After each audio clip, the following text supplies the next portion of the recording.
G5Jefftv. Hit the subscribe button, hit the like button. Please share this video. Support your boy. Support good content at all times. Follow me on Instagram and Twitter at boxwithg5jefftv. That's BOXWIT G5Jefftv. And if you guys don't mind, hit the bell icon so y'all can be notified when I drop that heat. Now, Anthony Joshua wins a unanimous decision over Joseph Parker, collecting the third belt, and he's one step closer to becoming the undefeated, undisputed heavyweight champion of the world. All that man gotta do is dial that Alabama area code and call Deontay Wilder. So hopefully they'll make that happen. Now, anybody that watched that fight, I think we're all in agreement that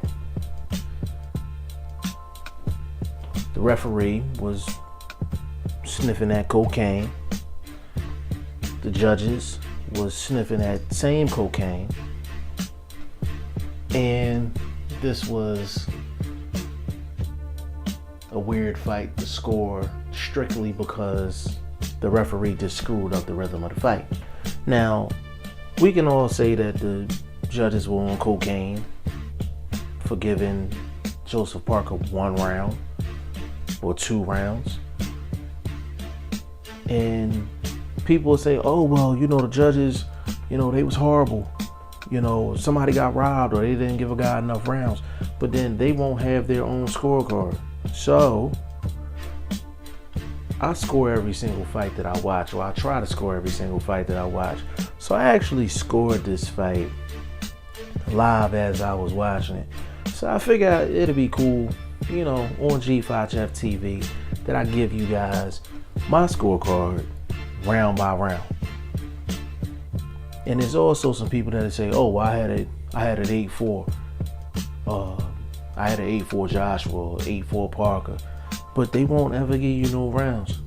Or why? They won't give you no rounds or give you or tell you why they gave a guy a certain round. Here on G5Jefftv, I operate a tad bit different. So I'm gonna give you all my scorecard. Now, round 1, I gave round 1 to Joseph Parker. This is basically a jab fest, a fill-out round. Joshua was trying to come forward. He took over the middle of the ring. Joseph Parker moved around pretty well. Jab to the head, jab to the body. They basically was jabbing at each other. I just gave a round to Joseph Parker. If I believed in 10-10 rounds, I would have scored it 10-10. But I gave it to Joseph Parker. And if you had it for Joshua in the first round, I'm not mad about that at all. Like, not even a little bit. Round 2, I gave it to Joseph Parker. Joseph Parker was more aggressive. Right hand landed, starting to land a little bit. In the second round, again, neither fighter gave me much to work with in terms of judging the round, but felt like Joseph Parker did a little bit more in that round. So I gave it to Joseph Parker. Now, round 3, I gave it to Anthony Joshua. Start walking Parker down. Now Parker was moving well, but Anthony Joshua was he just seemed more assertive, more aggressive with his shots. So that's why I gave round 3 to Anthony Joshua. Round 4 went to Anthony Joshua. More the same. He was just more aggressive. Parker was just throwing jabs. Like, he was throwing a jab up and down, and it looked like he was just trying to set Anthony Joshua up for counter shots, but he was never countering. And he wasn't committing to anything outside of the jab. So I gave the 4th round to Anthony Joshua. Now, round 5, I gave that to Joseph Parker. Joseph Parker, jab, straight right hand, was landing in that round. Definitely was getting Anthony Joshua's attention. So I gave Joseph Parker round 5. Now, what was going on in round 5, the success that he was having in round 5 is what led to what was going on in round 6, which changed the whole complexion of the fight. Round 6 went to Joseph Parker. Joseph Parker hit Anthony Joshua with a big shot. Big shot. Had Joshua hurt, had him moving around the ring like he had the mud butt. And Joseph Parker was going in to try to capitalize. And here comes this coke sniffing referee. He comes in, he breaks up the action, and then he has a whole conversation. He has a whole conference with both fighters. And who knows where that round would have gone if the referee didn't jump in. I'm not saying that Joseph Parker would have knocked out Anthony Joshua or anything like that. What I'm saying is Joseph Parker didn't have the opportunity to follow up and see what could have happened after he hurt Anthony Joshua. But despite the coke sniffing referee, I gave round 6 to Joseph Parker. Okay, so 6 rounds I had Joseph Parker up 4-2. Round 7 gave to Anthony Joshua. The referee is just the worst. You know, at this point, I'm saying the referee is the worst.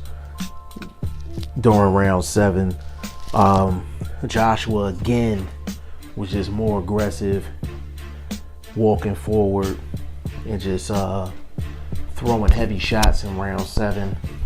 But again, neither guy gave me much to work with in round 7. I just gave it to Joshua strictly off of the aggressiveness. Round 8, I gave to Joseph Parker. Ref was back at it again. In that round, stopping the action. But Parker was working the jab. Rhythm was kind of frustrating Anthony Joshua. Joshua really couldn't get off. He had a moment towards the end of round 8, but that got stalled because of the referee. But I gave round 8 to Joseph Parker. Round 9, I gave that to Anthony Joshua. That was the round that Anthony Joshua called his own timeout.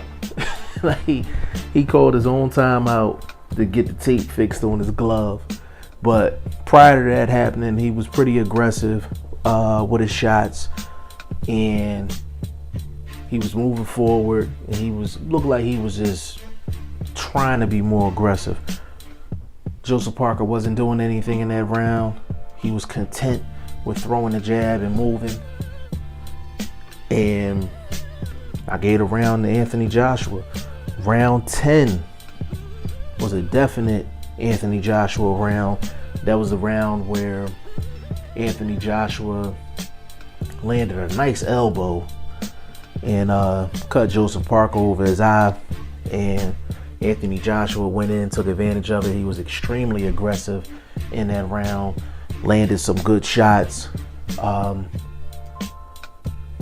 Joseph Parker was really in defense mode more than he was usually in the fight in round 10. And I think part of that had to do with the cut. So round 10 went to Anthony Joshua. Round 11 was more the same. Anthony Joshua gets round 11. He just landed more shots. Again, Joseph Parker is defensive, content with the jab, content with moving, content with staying on the back foot. These are the championship rounds, and this man is fighting like it's the beginning of the fight. Round 11 goes to Anthony Joshua. And round 12 goes to Anthony Joshua.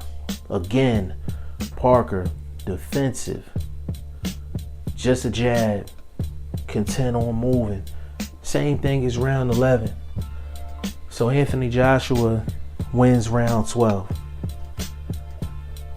So I had to fight 115, 113 for Anthony Joshua. Now, Within my scorecard, there's about 3 rounds that I would say are clearly debatable, which in technical terms you would call them swing rounds. You would call them swing rounds. Now, round 1 was definitely a swing round. I mean, you could definitely give that round to Joshua if you wanted.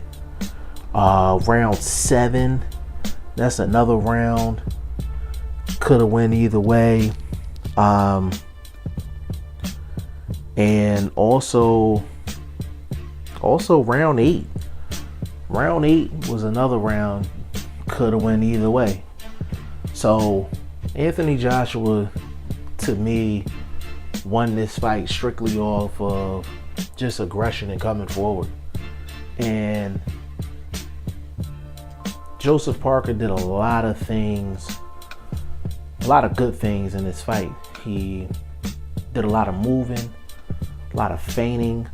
At times he stood his ground, but he never landed anything except for that punch in the 6th round that really got Anthony Joshua's attention. And then also, both of these fighters knew that they couldn't work on the inside because of the referee.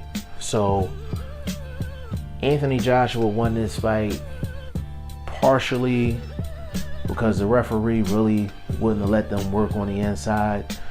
And I think that actually would have been to the advantage of Anthony Joshua, because if they're both swinging in the pocket, I'm taking Joshua if they swinging in the pocket or swinging on the inside. Now, Joseph Parker, he just didn't seize the moment. Like, he fought this fight as if it was like a fight on a come up. Like, I don't think Joseph Parker left it all out there. You know how the old saying goes, hey, make sure you leave it all out there. Leave it all in the ring, or if it's basketball, leave it all on the court. I don't think Joseph Parker left it all out there. I don't think he just left it hanging out there. You know, just gave everything he had, tried every single thing, every single tactic to try to win that fight. I just don't think that he left it all out in the ring. And when you're trying to unify in any division and you're in a road game, everything is against you. You have to do the extraordinary. You have to do the extraordinary. And the sad thing is that Joseph Parker was doing a lot of the subtle things to put himself in position to make things happen, but he just couldn't land the shots to win some of them rounds. And the referee didn't help him out any at all. You know, I've been real curious to see how this fight would have went with a different referee. Any referee, but this coke sniffing referee. Now, like I said, I had it 115, 113 for Anthony Joshua. If you had it 116, 112 Anthony Joshua, cool. I don't see a scenario where Joseph Parker won the fight. You know, the most I can see is the score that I had, 115, 113. I felt like Joseph Parker fought well. He just didn't do enough offensively to really put AJ on his heels. And I said that in the prediction video. I didn't think that Joseph Parker was going to do the extra to put Anthony Joshua on his heels and to make him go into overdrive. And that's pretty much exactly what happened. So y'all let me know what your scorecard was. If you did not score the fight live, definitely catch a replay. Try to score the fight. And in the comment section, just let me know what your scorecard was. If you had it, 114, 114. If you had it a draw, cool. If you had it 115, 113 for Joshua or Parker, cool. If you had it 116, 112, 117, 111, however you had it, put down your scorecard and just let me know what y'all thought of the fight. Now, it seemed like the winner of this night was actually Deontay Wilder, because Anthony Joshua didn't look too impressive. Joseph Parker didn't do anything to, make you raise any real eyebrows. And Deontay Wilder actually came out looking better after the fight than he did before the fight. And I think people are even more confident that Deontay Wilder has a serious shot of beating Anthony Joshua. So it's going to be real interesting to see how Eddie Hearn plays this. It's going to be interesting to see when they negotiate where this fight is going to be held between Deontay Wilder and Anthony Joshua, because the referee and the judges, it really made things look bad for the UK, and the UK has the greatest fans out here. But when you have a referee that incompetent, and when you have judges that only gave Joseph Parker 1 and 2 rounds, like, when you're talking a unification for all of the marbles, you want to have a fair situation. Now, I'm not saying that robberies don't happen in the States. I'm not saying that, there's been jacked up scorecards in the States or jacked up referees in the States. But what I'm saying is, with the referee and the judges tonight in this fight with Anthony Joshua and Joseph Parker, it makes the location of the Deontay Wilder and Anthony Joshua fight critical, absolutely critical. And I think that may be a breaking point in the negotiations, because I can see where Eddie Hearn will say, okay, well, this fight got to go down in the UK. Unification for all of the marbles. We can probably get about, I think the max was 80,000. We can get 80,000 strong, jack up the prices, and it's a major money maker in the UK. But then on the Deontay Wilder side, I could see them saying, hey, listen, we're not going to the UK. This is the biggest fight in boxing. Let's hold this fight at the biggest arena and the biggest place in the world, and that's in Vegas. Whether it's the MGM Grand or T-Mobile Arena, just every fighter's dream is to fight in Vegas. And that's where the biggest fights in boxing history is taking place, in Vegas. And this goes back to Eddie Hearn. Shelly Finkel talked to Eddie Hearn's father and said, hey, run the numbers on how much this fight would make in Vegas. Eddie Hearn was supposed to run them numbers. He never ran those numbers. I think it's time for Eddie Hearn or somebody to run those numbers on how much they could possibly make in Vegas. But remember, I said this, negotiations, forget the money, the belts and all of that. The location of the fight, I think, is going to be key, and it's going to become a big factor in the negotiations. So if the negotiations actually fail, I guarantee you the location of the fight is going to be one of those reasons. But y'all let me know what your scorecard was for this fight.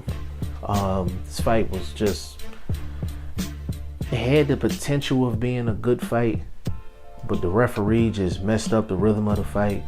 So the fight ended up being borderline garbage. I think I yawned twice in this fight, and that's not good for heavyweight unification. But y'all let me know what your scorecard was in the comment section. It's G5Jefftv. Hit the subscribe button, hit the like button. Please share this video. Support your boy. Support good content at all times. And follow me on Instagram and Twitter at BoxWithG5Jefftv. That's BOXWIT G5Jefftv. Appreciate y'all. Peace.